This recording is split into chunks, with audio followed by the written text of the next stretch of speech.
চরিত্র রক্ষার জন্য দ্বিতীয় বিবাহ করা। আসলে কি আল্লাহ তাআলা এখানে চরিত্র রক্ষার জন্য দ্বিতীয় বিবাহের কথা বলেছেন?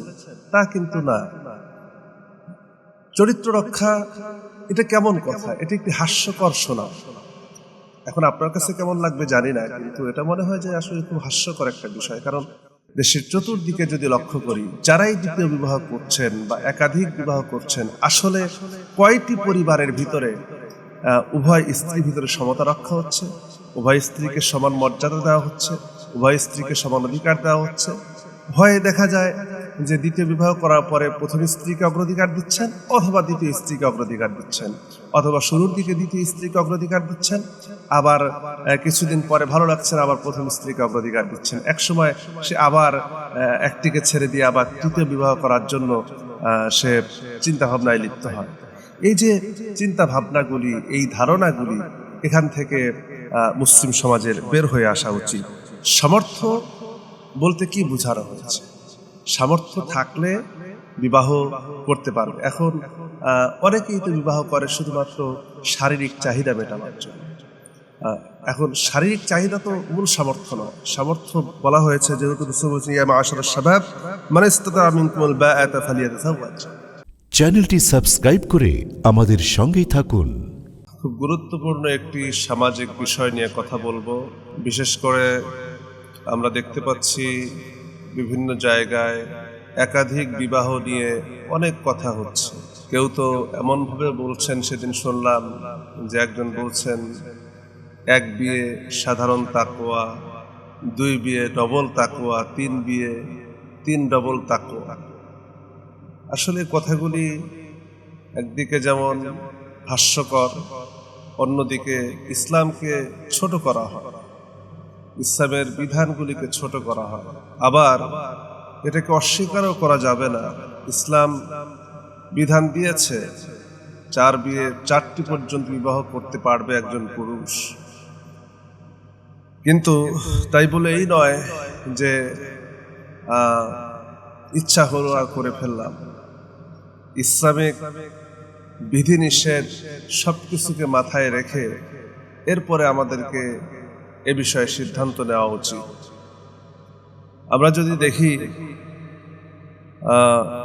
আল্লাহ সুবহানাহু ওয়া তাআলা কোরআনে কারিমে যেটা বলেছেন, যে আয়াতের পক্ষে এই দলিলগুলি আসে, ফানকিহু মা তাবা লাকুম মিনান নিসাই মাসনা ওয়া সুলাসা ওয়া রুবাআ। আল্লাহ তাআলা বলছেন, তোমরা বিবাহ করে নাও মাসনা দ্বিতীয়, সুলাসা তৃতীয় 3 জন, রুবাআ 4 জন পর্যন্ত করতে পারো। তবে ফাইন খিফতুম আল্লাহ তা'দিলু ফাওয়াহিদা। আল্লাহ তাআলা এতটুকু পর্যন্ত জায়েজ করার পরে আল্লাহ তাআলা বলছেন, যদি তোমরা ভয় করো কিসের ব্যাপারে? আল্লাহ তা'দিলু, যে ন্যায় বিচার করতে পারবে না, 4 জনের মধ্যে সমতা রক্ষা করতে পারবে না, তাহলে কি করো? ওয়াহিদা, একজনের উপরেই দৃঢ় থাকো, এক স্ত্রী নিয়েই সন্তুষ্ট থাকো। কিন্তু আমরা দেখতে পাচ্ছি যে পারিবারিক কলহ আমাদের দেশে কম নয়, প্রতিটি পরিবারের মধ্যেই কলহ আছে। আর এই কলহ থেকে দূরে থাকার জন্য, মুক্ত থাকার জন্য উভয়কেই ধৈর্যশীল হওয়া দরকার। আর সামান্য একটু কলহের জোরেই আমরা দেখতে পাই যে অসংখ্য বিবাহ বিচ্ছেদ পর্যন্ত হয়ে যায়, পরিবার আলাদা হয়ে যায়। এটা তো ইসলামের কোনো বিধান নয়। এখন একাধিক বিবাহের ক্ষেত্রে সবচেয়ে বড় যে বিষয়টি মাথায় রাখা দরকার, আল্লাহ তাআলার বাক্য কথা হচ্ছে যে ন্যায় বিচার, যে আমি উভয়কে সমান দৃষ্টিতে দেখব। একজনের যদি একটা বাড়ি দেয়, আরেকজনকে আরেকটা বাড়ি দিতে হবে। একজনকে যদি 500 টাকা শাড়ি দেয়, আরেকজনকে সেই একই মূল্যের শাড়ি তাকে দিতে হবে। এখন একজনকে দিলাম 5000 টাকা, আরেকজনকে দিলাম 1000 টাকা। এটা তো ইনসাফ হলো না, সমতা হলো না, ন্যায় বিচার হলো না। বরং এর জন্য আল্লাহর কাছে বড় জবাবদিহি করতে হবে। আল্লাহ তাআলা সূরা নিসার ভিতরেই অন্য জায়গায় বলেছেন, সূরা নিসার 129 নম্বর আয়াতে আল্লাহ তাআলা একথা সুন্দর করে বলেছেন যে ন্যায় বিচার যে আসলে কঠিন, দুইজন স্ত্রীর মধ্যে, একাধিক স্ত্রীর মধ্যে সমতা রক্ষা করা, ন্যায় বিচার করা যে এটা কঠিন, এটা আল্লাহ তাআলা নিজেই আবার বলে দিয়েছেন, ওয়ালান তাসতাতিউ আন তা'দিলু বাইনান নিসাই ওয়ালাউ হারাসতুম। তোমরা যতই চেষ্টা করো না কেন, যদিও তোমরা খুব চেষ্টা করো, যদি তোমরা খুব আগ্রহী হও, তবুও তোমরা সক্ষম হবে না নারীদের মধ্যে ন্যায় বিচার করতে, সমতা রক্ষা করতে সক্ষম হবে না। এখন দেখেন, আল্লাহ তাআলা একদিকে বললেন 4টি পর্যন্ত বিবাহের জন্য অনুমতি দিলেন, আবার এখানে আল্লাহ তাআলা বলছেন যে তোমরা চেষ্টা করার পরেও অধিক স্ত্রীর মধ্যে, একাধিক স্ত্রীর মধ্যে সমতা রক্ষা করতে সক্ষম হবে না। আর ওইখানে 4 বিবাহের অনুমতি দেওয়ার পরে আল্লাহ তাআলা বলছেন ফাওয়াহিদা, আল্লাহ তা'দিলু ফাওয়াহিদা, যদি ন্যায় বিচার করতে না পারো তাহলে কি করো, একজনকেই গ্রহণ করো। এখন আবার আল্লাহ তাআলাই বলছেন যে তোমরা সক্ষম হবে না। তার মানে কি, আল্লাহ পাকের 2টি বক্তব্যের আলোকে এটি প্রতীয়মান হয় যে একজন স্ত্রী গ্রহণ করাটাই সবচেয়ে বুদ্ধিমানের কাজ। তবে নারীদের আগের যে আয়াতে কারিমা নাযিল হয়েছে, এখানে নারীদের অধিকার ফিরিয়ে দেওয়ার জন্য, সমাজে আজকে যদি আমরা পরিবেশের দিকে তাকাই, তবে দেখতে পাবো চতুর্দিকে জেনা, ব্যভিচার, অন্যায়, অবিচার, ইসলামের হারাম কাজগুলি ছড়িয়ে যাচ্ছে। এখন কেউ বলে যে চরিত্র রক্ষার জন্য দ্বিতীয় বিবাহ করা। আসলে কি আল্লাহ তাআলা এখানে চরিত্র রক্ষার জন্য দ্বিতীয় বিবাহের কথা বলেছেন? তা কিন্তু না। চরিত্র রক্ষা এটা কেমন কথা, এটা একটি হাস্যকর শোনা। এখন আপনার কাছে কেমন লাগবে জানি না, কিন্তু এটা মনে হয় যে আসলে খুব হাস্যকর একটা বিষয়। কারণ চরিত্র রক্ষার জন্য এখানে বিবাহের কথা আসেনি, মূলত একজন বিধবা নারী তার আশ্রয়ের জন্য, একজন এতিম তার আশ্রয়ের জন্য তাকে দ্বিতীয় স্ত্রী হিসেবে গ্রহণ করা যেতে পারে। কিন্তু এখানে হচ্ছে কি, চরিত্রের কথা বলে সে আরেকজন স্ত্রীকে গ্রহণ করছে, এমন স্ত্রীকে যার প্রথমবার বিবাহ হয়েছে, বা সুন্দরী, সবকিছু দেখে শুনে সবকিছু সমতা রক্ষা করে, কেউ অর্থের জন্য, কেউ সম্পদের জন্য, কেউ সুন্দর চেহারা দেখে পাগল হয়ে দ্বিতীয় বিবাহ করছে। তো এটা তো আসলে ইসলামী কথা বলেনি যে তুমি দ্বিতীয় বিবাহ করার জন্য। চরিত্র কেমন চরিত্র, আমি কেমন চরিত্র লালন করলাম মুসলমান হিসেবে যে আমার চরিত্র রক্ষার জন্য দ্বিতীয় বিবাহ করতে হবে, এই কথাটা বলাটি আমি আমার দৃষ্টিকোণ থেকে মনে করি যে এটা পুরাটাই হাস্যকর। এরপরে আসেন, ন্যায় বিচার যদি করতে না পারি, আমি একাধিক স্ত্রী গ্রহণ করলাম কিন্তু তাদের ভিতরে ন্যায় বিচার, সমতা রক্ষা করতে পারলাম না, এক্ষেত্রে নবী করিম সাল্লাল্লাহু আলাইহি ওয়াসাল্লাম হুঁশিয়ারি দিয়েছেন। আবু দাউদ শরীফ হাদিস নাম্বার 2133, তিরমিজি হাদিস নাম্বার 1141, নাসাই হাদিস নাম্বার 3942 হাদিসে এসেছে, মান কানা লাহু ইমরাআতান ফাকালা লি ইহদাহুমা, যদি তোমাদের 2 জন স্ত্রী থাকে আর তাদের মধ্যে যদি কারো দিকে তুমি ঝুঁকে পড়ো, কাউকে বেশি অগ্রাধিকার দাও, কাউকে যদি বেশি সুযোগ সুবিধা দাও, তাহলে জাআ ইয়াউমাল কিয়ামাতি ওয়া শিক্কুহু মাইল, সে কিয়ামতের দিন এমন অবস্থায় আসবে যে সে তার চেহারা একদিকে ঝুঁকে পড়বে, অপমানিত অবস্থায়, লাঞ্ছিত অবস্থায় আল্লাহ তাআলা তাকে উঠাবেন। তাহলে আমাকে অবশ্যই দ্বিতীয় স্ত্রী গ্রহণ করার ক্ষেত্রে এই হাদিসটিও আমাকে মাথায় রাখতে হবে। রাসূল কারীম সাল্লাল্লাহু আলাইহি ওয়াসাল্লাম বলেছেন যে কিয়ামতে সে কি হবে, লাঞ্ছিত হবে, অপমানিত হবে। কেন অপমানিত হবে? কারণ দুজনের ভিতরে সমতা রক্ষা করতে পারেন। এখন আমি যদি আমাদের দেশের চতুর্দিকে যদি লক্ষ্য করি, যারাই দ্বিতীয় বিবাহ করছেন বা একাধিক বিবাহ করছেন, আসলে কয়টি পরিবারের ভিতরে উভয় স্ত্রীর ভিতরে সমতা রক্ষা হচ্ছে, উভয় স্ত্রীকে সমান মর্যাদা দেওয়া হচ্ছে, উভয় স্ত্রীকে সমান অধিকার দেওয়া হচ্ছে? ভয়ে দেখা যায় যে দ্বিতীয় বিবাহ করার পরে প্রথম স্ত্রীকে অগ্রাধিকার দিচ্ছেন, অথবা দ্বিতীয় স্ত্রীকে অগ্রাধিকার দিচ্ছেন, অথবা শুরুর দিকে দ্বিতীয় স্ত্রীকে অগ্রাধিকার দিচ্ছেন, আবার কিছুদিন পরে ভালো লাগছে না আবার প্রথম স্ত্রীকে অগ্রাধিকার দিচ্ছেন। একসময় সে আবার একটিকে ছেড়ে দিয়ে আবার তৃতীয় বিবাহ করার জন্য সে চিন্তা ভাবনায় লিপ্ত হয়। এই যে চিন্তা ভাবনাগুলি, এই ধারণাগুলি, এখান থেকে মুসলিম সমাজের বের হয়ে আসা উচিত। বিবাহ মানে হচ্ছে দায়িত্বের বোঝা কাঁধে না।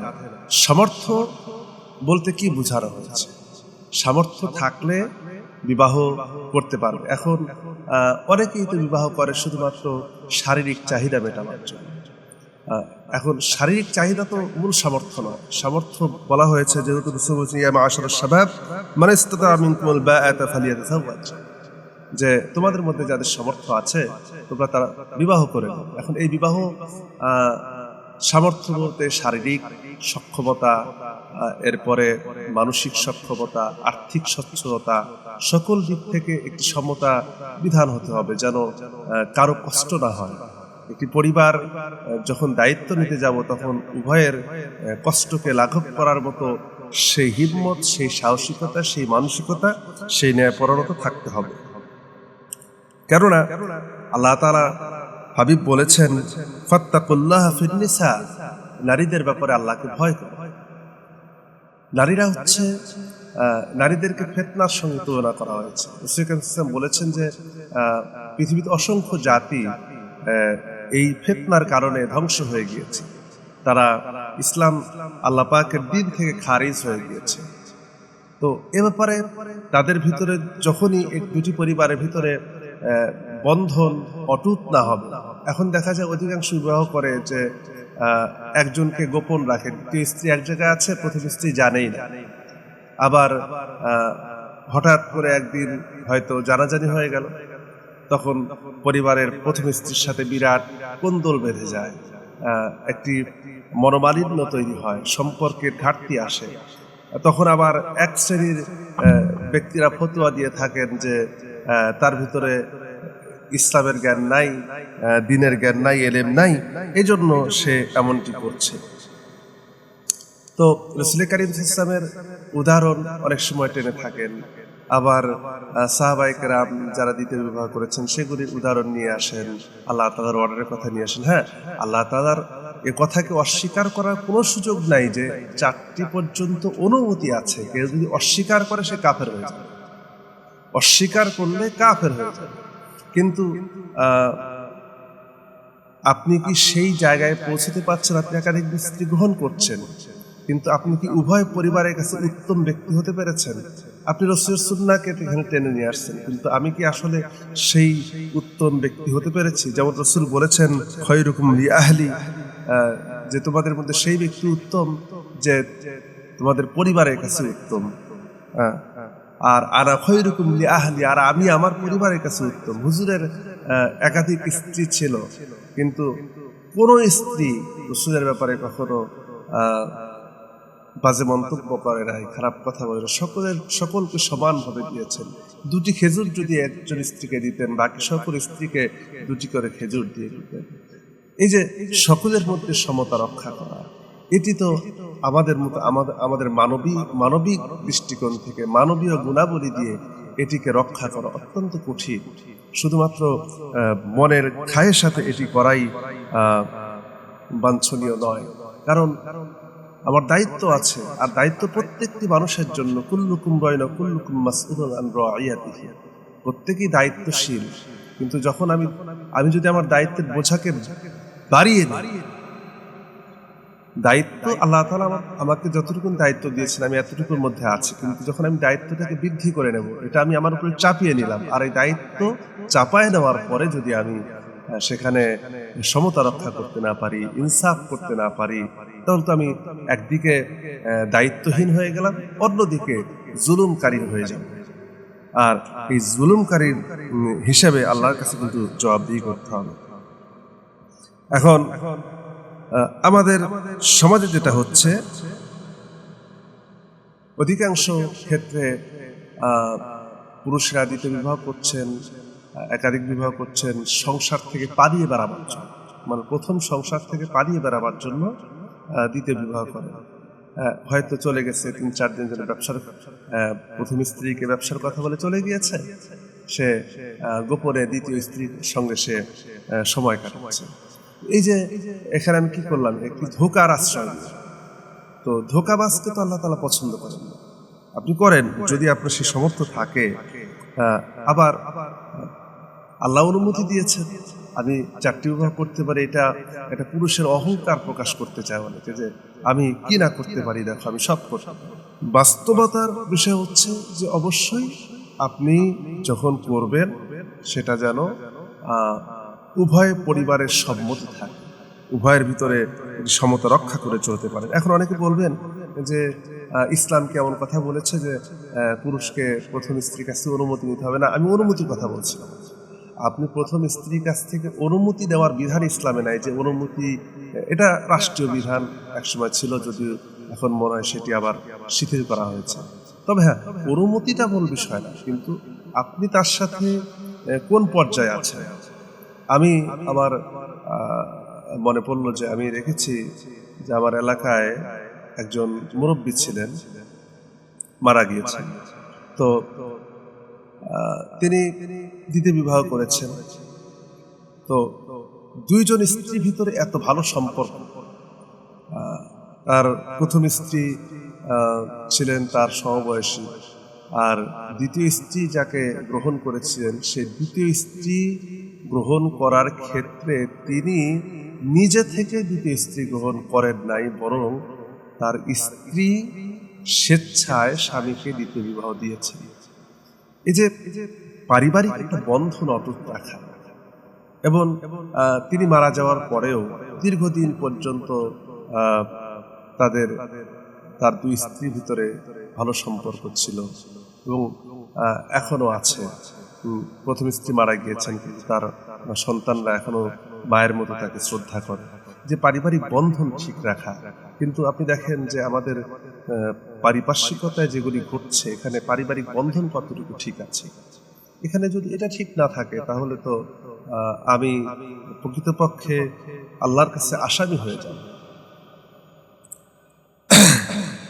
আর একাধিক স্ত্রী গ্রহণ করার আগে আমার নিজেকে কিছু প্রশ্ন করা উচিত, যে আমি কি আসলে প্রথম স্ত্রীর পরিপূর্ণ হক আদায় করতে পেরেছি?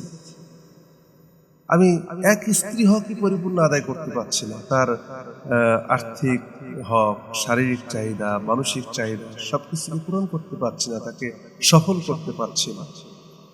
আমি আবার কিভাবে আরেকজন স্ত্রীর কথা চিন্তা করতে পারি? এক্ষেত্রে আরেকটি প্রশ্ন থেকে যায় যে আমাদের পুরুষের একাধিক বিবাহের প্রতি আগ্রহ জন্মার পিছনে আমাদের নারীদের বা মায়েদের অবদানও কিন্তু কম না। এই যে গোপনে করা বা না জানিয়ে অধিকার নষ্ট করে আরেক জায়গায় যে দ্বিতীয় বিবাহ করা, একাধিক স্ত্রী গ্রহণ করা, এর পিছনে কারণ হচ্ছে পরিবারকে এমন ভাবে স্বামীকে সবসময় চাপে রাখেন, স্বামীর সঙ্গে সদাচরণ করেন না। একজন স্ত্রী ইচ্ছা করলে কিন্তু স্বামীকে আগলে রাখতে পারেন, ভালোবাসায় ভরিয়ে রাখতে পারেন, কিন্তু সেই ভালোবাসা যখন স্বামী পায় না, সারাদিন পরিশ্রম করে মাঠে ঘাটে কাজ করে, অফিসে চাকরি করে, বাহিরে কাজ করে, রক্ত ঘাম ঝরিয়ে আসার পরে যখন বাড়িতে ফিরেন, তখন দেখা যায় যে স্ত্রী স্বামীর সঙ্গে সম্মানজনক আচরণ করেন, এক গ্লাস পানি পর্যন্ত ঢেলে খেতে দেন না। এমনকি তিনি মনে করেন যে স্বামী তো আমার সারাদিন কোনো কাজ কাম নেই, আমি সব বাড়ির কাজ করি। এই যে চিন্তা ভাবনার ভিতরে তফাৎ এবং অসম্মান করা, সম্মান না করা, এখান থেকেই একজন পুরুষ একটি সময় স্ত্রীর প্রতি বিরূপ প্রতিক্রিয়া চলে আসে, তার প্রতি ভালোবাসা নষ্ট হতে থাকে। দুজন যখন প্রথম বিবাহ হয়েছিল তখন দুজনের ভিতরে যে আন্তরিক মহব্বত, ভালোবাসা এবং যে পরিমাণ আবেগ অনুভূতি কাজ করত, দেখা যায় একজন নারীর আচরণগত কারণে স্বামী আস্তে আস্তে তার থেকে দূরে সরে যায়, ভালোবাসার সম্পর্ক দূরত্ব তৈরি হয়ে যায়। তখন ওই স্বামী পুরুষটি অন্যদিকে তার নজর চলে যায় এবং সে আস্তে আস্তে দ্বিতীয় বিবাহের কথা চিন্তা করে থাকে। এই জন্য আমাদের নারীদেরকেও এ ব্যাপারে সচেতন হওয়া উচিত। এরপরে একজন পুরুষ হিসেবে চিন্তা করা উচিত যে আমি দুটি সংসারের পূর্ণ খরচ সমানভাবে বহন করতে পারবো কিনা। আমি কি বাসস্থান, সময় এবং সময়কে সমানভাবে ভাগ করা, শুধুমাত্র অর্থ না, সময়, যে আমি যদি একজন স্ত্রীর সঙ্গে একটি 2টি রাত অবস্থান করি, আরেকজনের সঙ্গেও সেই একই সময় আরেকজন স্ত্রীকেও দিতে হবে। এখন এক্ষেত্রে যদি আরেকজন স্ত্রী যদি অনুমতি দেয় যে না, তুমি তোমার প্রথম স্ত্রীর সঙ্গে সপ্তাহে 4 দিন থাকতে পারো, আমার সঙ্গে 3 দিন থাকতে পারো, এই যে অনুমতি সাপেক্ষে আপনি যেতে পারেন, অথবা দুজনকে সমান অধিকার দেওয়া, একজন পুরুষের জন্য দায়িত্ব, সমান অধিকার না পেলে পরে একজন যদি কষ্ট পায় যে তাকে সময় বেশি দেওয়া হচ্ছে, আমাকে সময় দিচ্ছে না বা আমাকে মর্যাদা দিচ্ছে না, সেক্ষেত্রে কিন্তু আপনাকে আল্লাহর কাছে জবাবদিহি করতে হবে। আর এর আগে বললাম যে গোপনীয়তা না রাখা। আর সবচেয়ে বড় বিষয় যেটি, সেটি হচ্ছে যে আমি কি আল্লাহর কাছে জবাবদিহি করতে পারবো ন্যায়পরায়ণতার ব্যাপারে, ইনসাফের ব্যাপারে। যদি জবাবদিহি করতে পারি, যদি সবকিছু মেনটেন করতে পারি, তাহলে তো অবশ্যই আমি জবাবদিহি করতে পারবো, এ ব্যাপারে কোনো সমস্যা হবে না। এরপরে শেষ কথা হচ্ছে যে ভারসাম্যপূর্ণ অবস্থা রক্ষা করা। এখন ভারসাম্যপূর্ণ অবস্থাটা কি, যে একদিকে যেমন অস্বীকার করা যাবে না, কেউ যদি এটাকে মেনে না নেয় যে না আমি 4 বিয়ে মানি না, একাধিক বিবাহ এটা জুলুম করা হয়েছে, কোনো নারী যদি মনে করে যে আল্লাহ এটা জুলুম করেছেন নারীদের উপর, তাহলে এদিক থেকে কিন্তু সে আল্লাহ পাকের বিধানকে অস্বীকার করার কারণে সে কিন্তু কুফরি করে ফেলবে, নতুন করে তাকে তওবা করে ঈমান আনতে হবে। কারণ সমাজ আজকে যে হারে ধ্বংসের পথে চলে যাচ্ছে, ফ্রি মিক্সিং, আজকে আন্তর্জাতিক বিশ্বের মতো করে, মানে যেগুলি যে দেশগুলি ফ্রি মিক্সিং এ বিশ্বাসী, যারা সমাজকে অধঃপতনের দিকে নিয়ে যেতে চায়, জেনা ব্যভিচার ছড়িয়ে দিতে চায়, আজকে আমরা টকশোতে যদি দেখি যে সকল বুদ্ধিজীবীরা অথবা যারা সবসময় এটার বিরুদ্ধে চারণ করার কথা বলেন, এদের উদ্দেশ্যই হচ্ছে যে সমাজে একজন নারী একজন পুরুষের সঙ্গে এমনি রাত কাটাবে, তাদের সাথে কোনো অসুবিধা নাই, জেনা করবে কোনো অসুবিধা নাই, কিন্তু সমস্যা কোথায়, যদি বিবাহ করে সেখানে সমস্যা। তো এটাকেও মাথায় রাখতে হবে যেন সমাজে অনৈতিকতা, অশ্লীলতা ছড়িয়ে না পড়ে। প্রত্যেকটি দেশে নারীর পরিমাণ বাড়ছে। যেমন সেদিন একটা জরিপে দেখলাম যে বাংলাদেশে প্রতি 100 জন নারীর জন্য 90 জন পুরুষ আছে। তাহলে আমাকে দেখতে হবে যে এই যে 10 জন নারী অতিরিক্ত যারা আছে, এদেরও তো একটি ব্যবস্থা হওয়া দরকার, তারা যেন অন্যায়ের মধ্যে জড়িয়ে না পড়ে। সেজন্য তাদের জন্য একটি এরকম 10 জন পুরুষও থাকা দরকার, যারা একাধিক স্ত্রী, 2টা স্ত্রী গ্রহণ করতে পারবে এবং তাদেরকে ন্যায্য অধিকার দিবে, মর্যাদা দেবে। আবার অনেকের হঠাৎ করে স্বামী ইন্তেকাল করেছে, সেই মেয়েটার একটি সুন্দর ভবিষ্যৎ দরকার, সুন্দর জীবন দরকার, সেক্ষেত্রেও সে যেন অন্যায় পথে পাও না বাড়ায়, সেক্ষেত্রে তাদের জন্য অবশ্যই একাধিক বিবাহের ব্যবস্থা রাখতে হবে। আবার এটাকে বিরাট আমলের কাজ বলেও মনে করা যাবে না, যেটাকে মনে করা হচ্ছে যে ডবল তাকওয়া, 3 ডবল তাকওয়া, এগুলিকে মনে করা যাবে না। আর সবচেয়ে বড় কথা যে আল্লাহর কাছে দোয়া করা আমাদের সবসময়, যেহেতু আল্লাহ তাআলা দোয়া শিখিয়েছেন, রব্বানা হাব লানা মিন আজওয়াজিনা ওয়া যুররিয়াতিনা কুররাতা আয়ুনি ওয়াজআলনা লিল মুত্তাকিনা ইমামা। যা আল্লাহ আমাদের স্ত্রী এবং সন্তানদেরকে আমাদের চোখের শীতলতা বানিয়ে দাও, এবং ওয়াজআলনা লিল মুত্তাকিনা ইমামা, এবং আমাদের সন্তানদের মধ্য থেকে মুত্তাকিদের ইমাম বানিয়ে দাও। এই দোয়াটি সবসময় করা, যারা বিবাহ করেছেন, যারা বিবাহ করেননি, যুবক যারা আছেন, 5 ওয়াক্ত সালাতের পরে এই দোয়া করা যে আমার স্ত্রী, এমন স্ত্রী দান করো সে আমার জন্য চোখের শীতলতা হবে, আমার জন্য কখনো চিন্তা করতে না হয় একাধিক স্ত্রী গ্রহণ করার জন্য, অথবা যদিও আমি করি সেটা যেন হয় আরেকজন নারীর জীবনকে রক্ষা করার জন্য, আরেকজন মানুষের জীবনকে রক্ষা করার জন্য, আমার মূল চাহিদার জন্য না, যে আমার যৌবিক চাহিদা পূরণ করা মূল শর্ত সামনে রেখে না, বরং আমার উদ্দেশ্য হবে যে আমি আরেকজনকে যেন সুন্দর জীবন দিতে পারি। আরেকজনের থাকার ব্যবস্থা করতে পারি, আরেকজন অসহায় নারীর পাশে দাঁড়াতে পারি, এই নিয়তে যদি করেন এটা সওয়াবের নিয়ত হবে। তবে সেটাও যেন হয় পারিবারিকভাবে বন্ধনে অটুট রেখে সম্পর্কের ভিত্তিতে, তবেই সমাজ শান্তিপূর্ণ হবে, বিশৃঙ্খলা কম হবে এবং জেনাবে বিচার কমে যাবে এবং আমরা সকলের ন্যায্য অধিকার ফিরিয়ে দিতে পারবো। আল্লাহ তাআলা আমাদেরকে সেই তৌফিক দান করুক। আল্লাহুম্মা আমিন। ওয়া আখিরু দাওয়ানা আলহামদুলিল্লাহি রাব্বিল আলামিন। আসসালামু আলাইকুম।